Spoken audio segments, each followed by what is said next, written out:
नमस्ते सबैजनालाई म सिमन सुवेदी आज तपाईहरुको माझमा ख्रिस्चियन कविता ल्याएको छु र ख्रिस्चियन कविताको शीर्षक रहेको छ नक्कली विश्वासीको सक्कली पीडा है त। मान्छे हेर्दा राम्रो भित्र भने डेरे, मान्छे हेर्दा राम्रो भित्र भने डेरे, नाम भने ख्रिस्चियन काम भने डेरे। आम्मामामा माथि माथि पुतली तल तल कीरा, रक्सी खान नपाउँदाको मनमा ठुलो पीडा।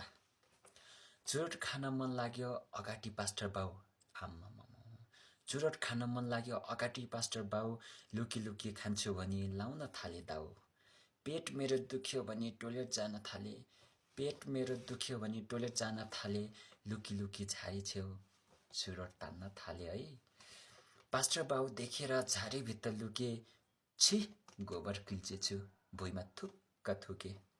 खुट्टा धुन परो